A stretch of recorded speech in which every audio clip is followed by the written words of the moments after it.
Hello everybody, Levi Clay here, back again for another Q&A time. This time I'm answering an email from a chap by the name of Dylan Hoyland.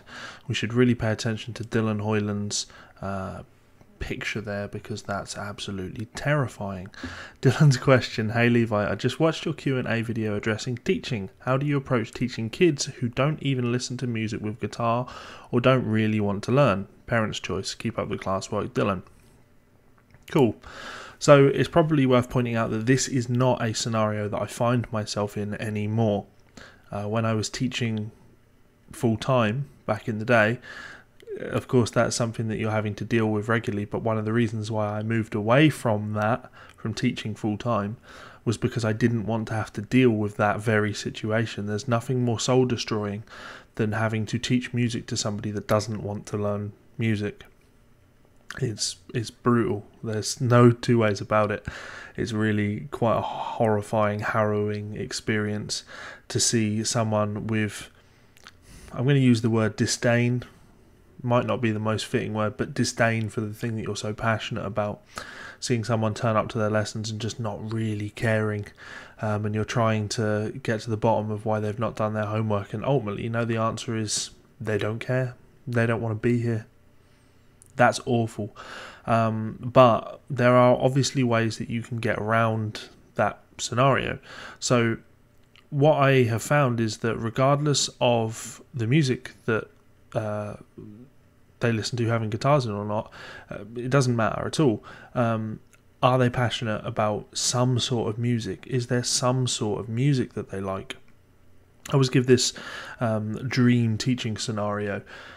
I think music is taught wrong to kids, to young kids. I think you sit them down and, let's learn the C major scale. You teach them piano, let's play C major. And to do that, we use fingers 1, 2, 3, and then the thumb comes under 1, 2, 3, 4. Repeat. And now we're going to play that to a metronome. Click, click, and you're going to practice your scales. Click, click, click, click. It's uninspired. It will suck the fun out of music. Now, the counter scenario, child walks in for their first ever music lesson with you. They say hello. They're maybe a bit nervous, actually. And you wave, you don't say a word. They come and sit down, and what they notice is that there's 2 snare drums in the room. That's it, 2 snare drums. And you pick up your drumsticks and you just play on the snare drum. You can play anything. Ba-da-da, ba-bu-da, da, da-da, da-da, da-da-da-da-da-da-da-da, da-da-da-da-da-da, da-da-da. Whatever it is you happen to do is fine. Put on a click when you do it. So you're playing, but you're doing it in relation to some sort of time. Then, again, without saying a word, pass the sticks to the child.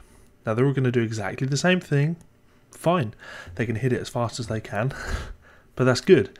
They have to experiment and get stuff like that out of their system. Before long, what you find is that they'll start hitting it with the beat. So even if it's just bat, bat, bat, bat, then maybe they go bat, bat, bat, bat, bat. What you're doing there is you're trying to encourage the student to be passionate about rhythm, to get excited and get engrossed by the actual music, the rhythm. Now you can apply the same sort of thing to guitar. You could prepare guitars beforehand to be in open tunings, for example, if they're not in a position where they have even learnt any chords yet. If you tune a guitar to, say, open G or open D, open E, probably open E for me. I play slide in open E. So prepare a guitar that's in open E, and you can do the same thing. They can strum the open strings and everything's going to sound pleasant. And then from that you can work on rhythms. Now, as I say, speaking doesn't even need to happen at this point. It's about that shared experience. It's making it something more primal. It's the experimentation. It's the imitation. It's the I do something, you do something routine. Not really having to explain it, not having to think about it, just focusing on the key aspect, which is the enjoyment of it. So that's a great way that you can do that sort of thing. And then from there, you can dig into what music they do enjoy. You don't need to make them feel bad about the fact that there's no guitar in what they do. Your job is just to make them passionate about music, and everything else will come. So I remember, teaching a little girl that was maybe 7, And I said, so what music do you like? And she was like, oh, I don't know, everything. Well, why don't you tell me what your favourite song is at the moment? And she said, I really like Love Story by Taylor Swift. And I went, I don't know it, let me have a listen to it. So I listened to it. Okay, pretty simple. There is some guitar, but it's kind of background. Okay, well, why don't I quickly arrange the banjo part, the riff on the intro, for guitar, and I'll play that along to the song. And the moment I did that, you saw her eyes light up. Oh wow, this instrument that is being presented in front of me isn't just something that the old guys play, something that my granddad used to play. You know, I can make music on this thing, and it connects with the music that I enjoy. There's always a way to tie things back to the things that that the student enjoys, and of course teach them Smoke on the Water, and they pretty much all like doing that.